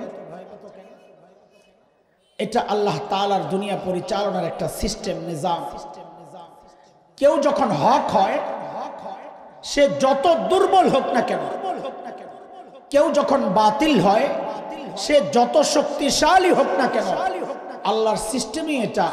আল্লাহ ওই দুর্বল হকের ভয় ওই শক্তিশালী বাতিলের কলিজায় ঢুকায়। এর এক জ্বলন্ত প্রমাণ হচ্ছে বাংলাদেশের আলেম ওলামা। দুনিয়ার কত জায়গায় দেখছি আমি। এই ছোট্ট মানুষের ছোট্ট অভিজ্ঞতা হচ্ছে সারা দুনিয়ার মধ্যে সবচাইতে নিরীহ প্রাণীর নাম বাংলাদেশের আলেম ওলামা। আহারে শাইখুল ইসলাম আল্লামা আহমদ শফি নওয়ারাল্লাহু মারকাতা। মানুষটা শেষ সময়ে জীবন সায়ান্নে যখন জীবনের শেষ সময়গুলো যখন পার করছিলেন, হুইল চেয়ারে বসা, সোজা হয়ে বসতে পারতেন না, কাত হয়ে যেতেন। আল্লামা হাফেজ জুনায়েদ বাবনগরী নওয়ারাল্লাহু মারকাতা মানুষটা সোজা হয়ে দাঁড়ায় থাকতে পারতেন না, পা কাজ করত না। অথচ কি দেখছি আমরা? এই দুর্বল মানুষগুলোর ভয়ে সারা দুনিয়া ছিল অস্থির। কেন? কারণ কি? কারণ ওই একটাই, ওই সূত্র একটাই, সেটা হচ্ছে তারা দুর্বল হলে কি হবে? যেহেতু হক ছিলেন, আল্লাহ এই দুর্বল হকের ভয় শক্তিশালী তাগুতের কলিজায় ঢুকায়। আচ্ছা শোনেন, আমি তো এক লাইনে কথা বলতে থাকবো ইনশাল্লাহ। আজকে একটা পড়া মুখস্থ করাইতে চাই আপনাদেরকে, ঠিক আছে ইনশাল্লাহ? হ্যাঁ, একটা পড়া মুখস্থ করে যাই, আসছি যেহেতু শেষ সময়। ঠিক আছে ইনশাল্লাহ? আচ্ছা, তাহলে মনোযোগ লাগবে যে, উড়া দুরা তো মারতে পারবো না, একেবারে মনোযোগ দিয়া কথা শুনলে আগা গোড়ার কি মেসেজ বোঝা যাবে। তো মনোযোগ আসেনি আপনাকে? এত লম্বা সময় বয়ান শোনার পরেও মনোযোগ থাকে কেমনি? একটু পরীক্ষা নিব, আমি পরীক্ষা নিব ইনশাল্লাহ। ফেল করবেন কিন্তু, দেখেন। না তো কইছেন ইনশাল্লাহ কর নাই, ধরা তো খাইছেন, ফেল তো করছেন। তো কে কে ঘুমাইছেন একটু হাত তোলেন তো দেখি। আল্লাহু আকবার। দেখেন অবস্থা, এই হলো মনোযোগের অবস্থা। আবার কয় পাস করো। আমি আগেই বলছি ফেল করবে, ছাত্র চেহারা দেখলেই তো বোঝা যায়। ঠিক আছে, শুনেন, এক লাইনে চলতে থাকবো, মাঝে মধ্যে ট্র্যাক থেকে মানে লাইন থেকে আমি মাঝে মধ্যে একটু বাইরে যাব, বুঝানোর জন্যই, ফালতু কথা বলার জন্য। আবার চলে আসবো জায়গা মতো। যেমন এখন একটু যাচ্ছি, বলেন আমার সাথে, সর্বশ্রেষ্ঠ রাসূলকে বলেন, জোরে বলেন, মুহাম্মাদুর রাসূলুল্লাহ সাল্লাল্লাহু আলাইহি ওয়াসাল্লাম। আস্তে রে ভাই, আস্তে আস্তে, তুই মেরে নিবি পিছনে, আমি যেন বাতাসের ওই আওয়াজও না পাই, পাখাও না দেখি, আমার মনোযোগ নষ্ট হয়ে যাবে। সর্বশ্রেষ্ঠ রাসূলকে বলেন। জবাব তো ঠিক আছে, কিন্তু এই জবাবের প্রশ্নের উত্তরই যদি আমার কাছে দিতেন পরীক্ষা, আমি পুরা নাম্বার দিতাম না। কেন? আপনারাও বুঝেন কেন? সর্বশ্রেষ্ঠ রাসূলকে পায়া কি আপনারা খুশি না? এটা আমাদের গর্ব না? কিন্তু আপনি খেয়াল করে দেখেন তো, ওই জবাবের মধ্যে কোনো গর্ব প্রকাশ পায় না। এই জন্য আমি বলি এটা একটু ঘুরাইয়া, যে ভাই একটু গর্ব প্রকাশ পায় এমন ভাবে বল না। তো যদি জিজ্ঞেস করা হয় সর্বশ্রেষ্ঠ রাসূলকে, তো গর্বের সাথে বলবেন আমাদের রাসূল মুহাম্মদুর রাসূলুল্লাহ। দেখেন, আমি আপনি নবীকে সর্বশ্রেষ্ঠ বললেও নবী সর্বশ্রেষ্ঠ, দুনিয়ার সবাই মিললে অস্বীকার করলেও নবী। আমাদের বলার দ্বারা নবীর দাম বাড়বেও না, আমাদের অস্বীকারের দ্বারা নবীর দাম কমবেও না।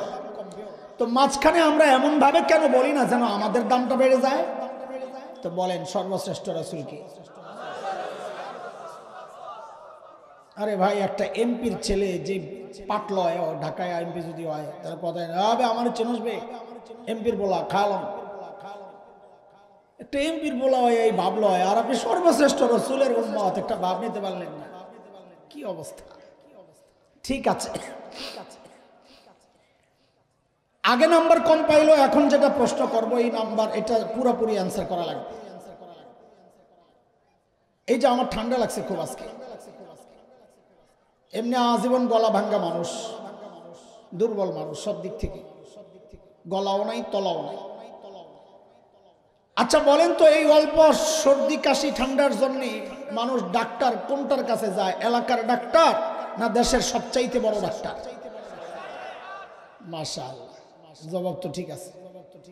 কিন্তু রোগী যদি বড় হয়, তাও কি এলাকার ডাক্তারের কাছে যায় না বড় ডাক্তারের কাছে? কত বড় রোগী যত বড়, মানুষ ডাক্তারও তালাশ করে তত বড়। কথা ঠিক কিনা? আবার লাইনে চলে আসি, চলে বুঝাইয়া আবার জায়গায় চলে আসছে। যেহেতু আল্লাহ তাআলা সমস্ত নবীদেরকে দুনিয়ায় পাঠিয়েছেন দুনিয়ার অসুস্থ মানুষের চিকিৎসার জন্য, তো বুঝতে হবে আল্লাহ তাআলা সর্বশ্রেষ্ঠ রাসূলকে ওই যুগেই পাঠাইছেন যেই যুগের মানুষগুলো ছিল মানব ইতিহাসের সবচাইতে জঘন্য আর খারাপ মানুষ। কেমনে বুঝলেন এই কথা? বলে ডাক্তার যেহেতু সবচাইতে বড়, তো বোঝা গেল রোগীও ছিল ওরা সবচাইতে বড়। হিসাব সোজা না? সেই জঘন্য যুগটাকে বলা হয় ইতিহাসে আইয়ামে জাহেলিয়া। কি বলা হয়? বর্বরতার যুগ।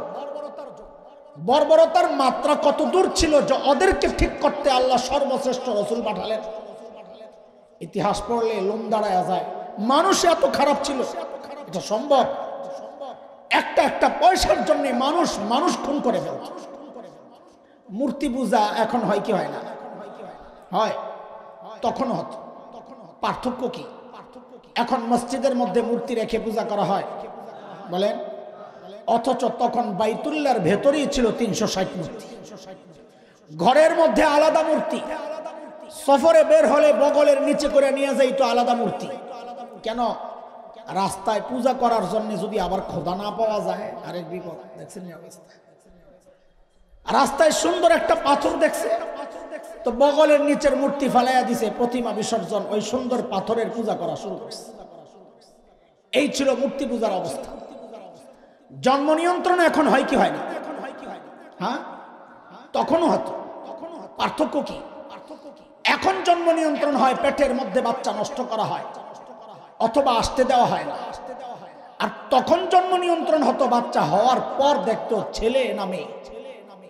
যদি দেখছে ছেলে রেখে দিত, যদি দেখছে মেয়ে, এটা ছিল বাবার জন্য সামাজিক কলঙ্ক, আমি মেয়ের বাবা। ওই কলঙ্ক থেকে বাঁচার জন্য বাবা নিজ হাতে নিজের কলিজার টুকরা মেয়েকে জীবন্ত দাফন করে দিত। সূরা নাহল 58-59 নম্বর আয়াতে এই বিষয়গুলো আল্লাহ বলেছেন। আমার সাবজেক্ট যেহেতু ওইটা না, সেই জন্য আমি ব্যাখ্যায় যাব না, আমি শুধু আয়াতগুলো শোনাই। আল্লাহ বলেছেন এই কথাগুলো। আল্লাহ বলেন, وَإِذَا بُشِّرَ أَحَدُهُم بِالْأُنثَىٰ ظَلَّ وَجْهُهُ مُسْوَدًّا وَهُوَ كَظِيمٌ يَتَوَارَىٰ مِنَ الْقَوْمِ مِن سُوءِ مَا بُشِّرَ بِهِ أَيُمْسِكُهُ عَلَىٰ هُونٍ أَمْ يَدُسُّهُ فِي التُّرَابِ أَلَا سَاءَ مَا يَحْكُمُونَ।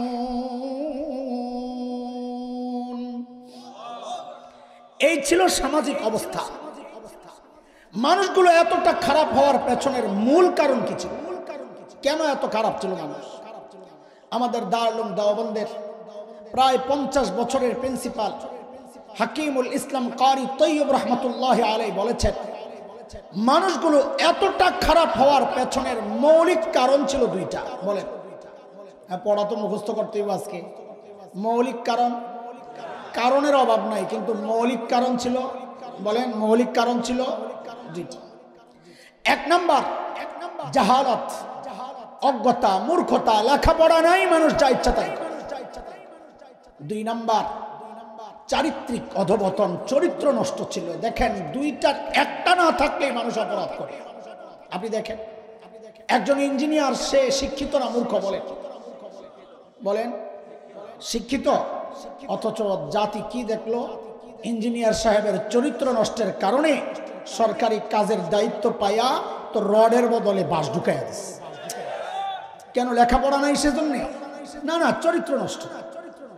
একটা না থাকলেই মানুষ অপরাধ করে। আর সেই সময় আর আরবদের না ছিল লেখাপড়া, না ছিল চরিত্র। বলেন, মৌলিক সমস্যা কয়টা? এই মৌলিক দুই সমস্যা ঠিক করার জন্য, মোকাবেলার জন্য আল্লাহ সুবহানাহু ওয়া তাআলা সর্বশ্রেষ্ঠ রাসূল সাল্লাল্লাহু আলাইহি ওয়াসাল্লামকে মৌলিক দুইটা জিম্মাদারি আর মিশন দিয়া দুনিয়ায় পাঠায়া দিয়েছেন। সমস্যা দুইটা, সমাধানও দুইটা। বলেন, সমস্যা কয়টা? সবাই বলেন না, সমস্যা কয়টা? সমাধান